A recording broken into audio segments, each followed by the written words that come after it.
second guest room in the Bellingrath home, long known as the Purple Guest Poster bed. Here came from a plantation called Uncle Sam's, which was north of New Orleans until the Corps of Engineers used dynamite to remove it from the earth in order to fix the Mississippi River in the 1930s, which of course is a joke because they certainly were not able to fix the problems with the Mississippi River.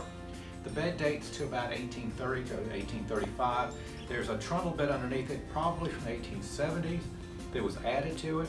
And this we could call the Edgar bedroom because Ernest Edgar and his wife Amelia would sleep in the big bed, and their oldest child, little Ernest, would sleep in the trundle bed. According to Ernest Edgar III, that trundle bed was not the most comfortable bed in the house. But his father told me years ago that one winter night when Ernest was a baby, was up with his parents in the big bed, and in the middle of the night he had rolled off the bed without their knowing, and his wife turned the light on, worried to death, and he was sound asleep on the trundle bed where he'd fallen. If he'd fallen out the other way, it would have been a pretty bad awakening. Now, one of the most valuable items in the Bellingrath home, and one that our guests really enjoy looking at, is a pond lily lamp by Louis Comfort Tiffany, and it dates between 1900 and 1905. It has 18 shades of what Tiffany called Favril glass.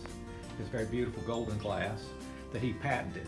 And he said Favril meant hand wrought in Old English, which was completely made up. But this lamp belonged to George W. Clay of New Orleans originally, and he sold it to Mrs. Bellingrath for the sum of $50 in 1936. At that point, Mr. Clay was downsizing from a large house in New Orleans on St. Charles Avenue to something smaller, and was getting rid of things he wasn't taking to his new home.